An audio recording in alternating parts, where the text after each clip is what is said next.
উম্মুল মুমিনিন আইশাহ রাদিয়াল্লাহু আনহা বলেছেন, তোমরা সবচাইতে বড় ইবাদত বিনয় ও নম্রতার ব্যাপারে অবহেলা করছ গো।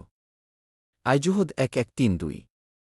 অনেকের কাছে কি সবচাইতে বড় ইবাদত বিনীত ও নম্র হওয়ার কথা শুনে আশ্চর্য হতে পারেন।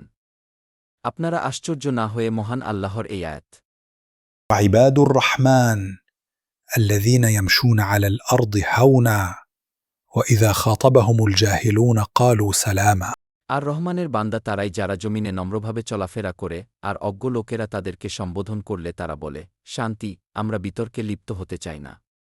সূরা আল ফুরকবান ৬-৩। সূরা আল ফুরকবানে মহান আল্লাহ যখন ইবাদুর রহমান বা দয়াময় আল্লাহর বান্দাদের পরিচয় তুলে ধরেছেন, সবার প্রথমে তিনি তাদের বিনয় এবং নম্রতা গুণের কথা উল্লেখ করেছেন, সুবহানাল্লাহ। এ থেকে বিনয় এবং নম্রতার গুরুত্ব বুঝা যায়। আয়াতের তাফসির। আর দয়াময় আল্লাহর বান্দা তো তারাই, যারা স্থিরতা, গাম্ভীর্য এবং বিনয়ের সহিত চলাফেরা করে। তারা জমিনে গর্বভরে চলে না, অহংকারীর ন্যায় পা ফেলে না। আর অজ্ঞ লোকেরা যখন মূর্খতাপূর্ণ কথাবার্তা বলে ও কাজ করে, যদিও বাস্তবে তারা বিদ্বান হয়, তাহলে তারা সালাম, তোমার উপর শান্তি, এই কথা বলে। অর্থাৎ মূর্খদের বাজে কথার জবাবে তারা নিরাপত্তামূলক কথা বলে, যাতে করে অন্যরা কষ্ট না পায় এবং কোনো বিশৃঙ্খলা না হয়, সেই জন্য তাদের থেকে পাশ কাটিয়ে বিতর্ক এড়িয়ে চলে। তাফসির ফাতহুল মাজিদ।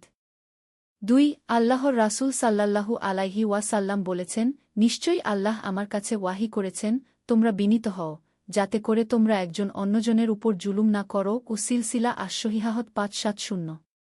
৩ আলী ইবনে আবি তালিব রদিয়াল্লাহু আনহু বলেছেন, তোমার অধিক ধনসম্পদ বা সন্তান হওয়ার মাঝে কল্যাণ নয়, বরং তোমার জন্য প্রকৃত কল্যাণ হচ্ছে তোমার এলম, ধৈর্য এবং সহনশীলতা বৃদ্ধি পাবে। তুমি ইবাদতের ব্যাপারে রিয়া থেকে মুক্ত থাকবে। যদি তুমি নেক আমল করো, তাহলে আল্লাহর কাছে শুকরিয়া আদায় করো। আর যদি তুমি খারাপ কাজ করে ফেলো, তাহলে আল্লাহর কাছে ক্ষমা প্রার্থনা করো। হিলাইয়াতুল আউলিয়া ১/৭৫।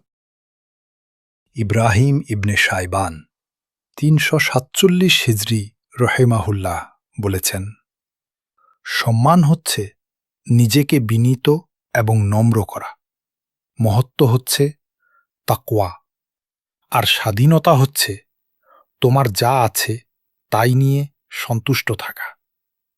মাদারিজ আস-সালিকিন।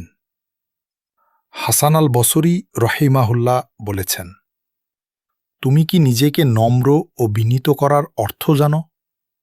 বিনীত হওয়ার অর্থ হচ্ছে, যখন তুমি ঘর থেকে হবে, যখনই কোনো মুসলমান তোমার সামনে আসবে, তুমি মনে করবে যে সে তোমার চাইতে উত্তম।